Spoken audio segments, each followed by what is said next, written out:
Good morning second class. बेटा मैंने आप लोगों को इंग्लिश ग्रामर में चैप्टर 9 यानी कि एडजेक्टिव पढ़ाया था। हमारा चैप्टर था एडजेक्टिव। तो चैप्टर तो हम लोग लाइव क्लास के टाइम पे ऑलरेडी पढ़ चुके हैं, तो इसको हम लोग फिर से डिस्कस नहीं करेंगे।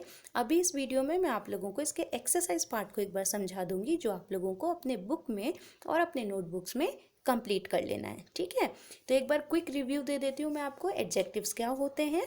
Words which describe nouns are called adjectives. All describing words are adjectives. तो हमने पढ़ा था कि ऐसे वर्ड्स जो नाउन को डिस्क्राइब करते हैं, कि जो नाउन है वो क्या कर रहा है, ठीक है, उसको डिस्क्राइब जो करते हैं उनको हम एडजेक्टिव कहते हैं। अगर हिंदी में हम कहें तो विशेषण जिसे हम कहते हैं, जो संज्ञा या सर्वनाम की विशेषता बताते हैं, उसे हम विशेषण कहते हैं। ठीक उसी तरह नाउन को जो इम्पोर्टेंस बताते हैं कि नाउन क्या कर रहा है सेंटेंस में, उसको हम एडजेक्टिव कहते हैं। ठीक है, तो हमने बहुत सारे एग्जाम्पल देखे थे। Urmila is a thin girl, तो यहाँ पे नाउन की जो डिस्क्राइब क्या कर रहे हैं कि उर्मिला कैसी है, वो एक थिन गर्ल है, पतली लड़की है। The elephant carries heavy locks. अब एलिफेंट क्या है, यहाँ पर नाउन है, और वो क्या कर रहा है ये हमें पता चल रहा है कि वो कैसे लॉक्स उठा रहा है, वो हैवी भारी लॉक्स उठा रहा है। ठीक है, he has a red pen. अब ही कौन है? प्रोनाउन है, और उसके पास रेड पेन है, तो खासियत बता रहे हैं कि कैसा पेन है, रेड पेन है। ठीक है, तो इसे ही हम क्या कहते हैं, एडजेक्टिव कहते हैं। तो हम इसका एक्सरसाइज पार्ट डिस्कस करते हैं। देखो, pick out the adjectives in the following sentences. First sentence हमें दिया गया है, Chanakya was a good and wise teacher.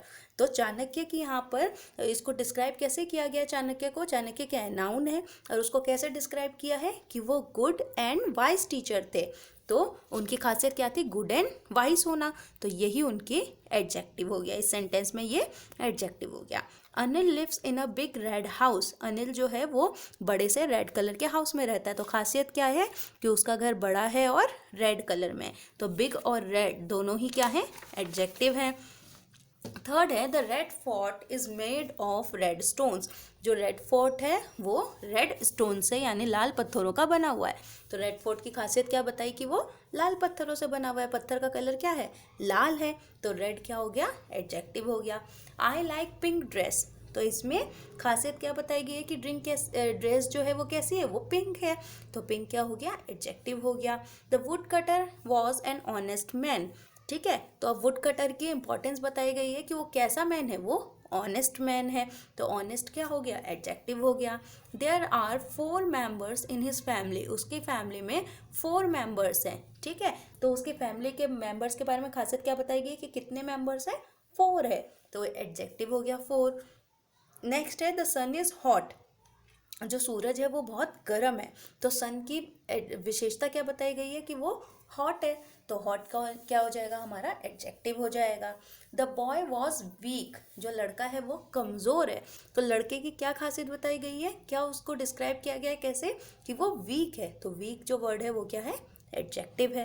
His here is long and black. उसके जो बाल हैं वो लंबे और काले हैं। ठीक है, तो उसके बालों को कैसे डिस्क्राइब किया गया है, लंबे और काले, लॉन्ग एंड ब्लैक। तो लॉन्ग और ब्लैक दोनों ही वर्ड क्या है, एडजेक्टिव हैं। Bad boys always tell a lie. जो बैड बॉयज होते हैं वो हमेशा झूठ बोलते हैं। तो कैसे बॉयज़ के बारे में कहा गया है कि वो हमेशा झूठ बोलते हैं, वो बॉयज़ कैसे होते हैं, वो बैड होते हैं, तो बैड वर्ड क्या है यहाँ पर, एडजेक्टिव हो गया। ठीक है, फिर बी है, put adjectives in the blank spaces from the box. हमें क्या करना है, बॉक्स में से जो ये खाली जगह हमें दे रखी है, जो स्पेस हमें दे रखा है, उसको हमें फिल करना है। तो देखो यहाँ पर लिखा है शुगर कैन इज। अब शुगर कैन कैसा होता है, ब्लैक होता है, शार्प होता है, स्वीट होता है, सॉर होता है, क्लेवर होता है या हॉट होता है। तो हमें पता है शुगर कैन कैसा होता है, स्वीट होता है, मीठा होता है, तो हमने स्वीट लिख दिया आंसर। The blade is. अब ब्लेड कैसा होता है, ब्लेड बहुत शार्प होता है ना, थोड़ा सा कट लगते ही हम लोगों को ब्लड आने लग जाता है ना, तो ब्लेड कैसा होता है, ब्लेड बहुत शार्प होता है, तो हमने इसका आंसर शार्प लिखा। सन कैसा होता है, द सन इज। तो सन की खासियत हमने डिस्क्राइब की थी अभी पहले भी, the sun is hot. Next है, ऑरेंजेस आर। ऑरेंजेस कैसे होते हैं, कैसा टेस्ट होता है उनका, खट्टा होता है ना, तो ऑरेंजेस आर सॉर। नेक्स्ट है, कोट इज। तो कोट कैसा है, कोट ब्लैक है। Fox was. फॉक्स कैसा था, कैसा है, हम कैसे कहते हैं, चालाक लोमड़ी कहते हैं ना हम, चालाक लोमड़ी, तो चालाक मतलब क्लेवर, तो फॉक्स वॉज क्लेवर। ठीक है, फिर नेक्स्ट है put adjective in the box under the right column.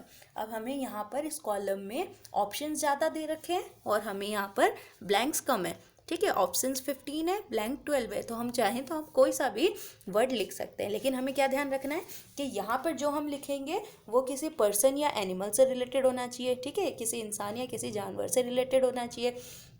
यहाँ पर जो हम लिखेंगे वो किसी जगह से रिलेटेड होना चाहिए, और यहाँ पर जो हम लिखेंगे वो किसी चीज़ से रिलेटेड होना चाहिए। जैसे बिज़ी, तो बिज़ी कौन होता है? बिज़ी इंसान होते हैं, ठीक है, या जानवर होते हैं, जानवरों को भी हम बिज़ी कह सकते हैं। तो बिज़ी वर्ड हमने यहाँ लिखा, ठीक है। चीयरफुल, हैप्पी, लेज़ी, ठीक है, आलसी, खुश, कौन होता है? इंसान होता है या जानवर होता है, तो ये हमने यहाँ लिखा। फिर अलग अलग प्लेसेस होते हैं, कोई पहाड़ी जगह होती है, कोई बहुत मिट्टी वाली जगह होती है, कोई जगह बहुत ऊपर होती है, तो वो वर्ड्स हमने प्लेसेस में लिखे।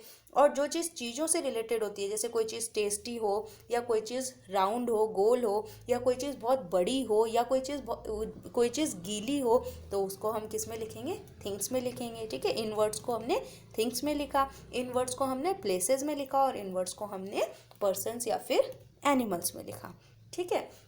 तो इस तरह हमारा ये चैप्टर कंप्लीट हो गया।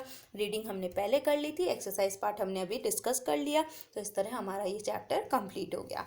अब आपको क्या करना है, आप लोगों को सबसे पहले इस चैप्टर की रीडिंग करनी है अच्छी तरह, जैसा मैंने आप लोगों को समझाया था। अच्छी तरह एक बार फिर से आप इसकी रीडिंग कीजिए, और रीडिंग करने के बाद जो PDF मैं आपको भेज रही हूँ उसमें से आप लोग देखकर अपने वर्क को कंप्लीट कर लीजिए, ठीक है। अगर आप रीडिंग ठीक से कर लेंगे, अगर आपने क्लास में मेरी बात अच्छे से सुनी होगी, तो आपको कोई प्रॉब्लम नहीं आएगी। बट इन केस आपको कोई भी प्रॉब्लम होती है इस चैप्टर से रिलेटेड, या जो भी चैप्टर आज तक हमने पढ़े हैं उससे रिलेटेड, तो आप मुझसे नेक्स्ट इंग्लिश की क्लास में पूछ सकते हैं। मिलेंगे हम लोग अपने फिर नेक्स्ट क्लास में। Till then bye, take care.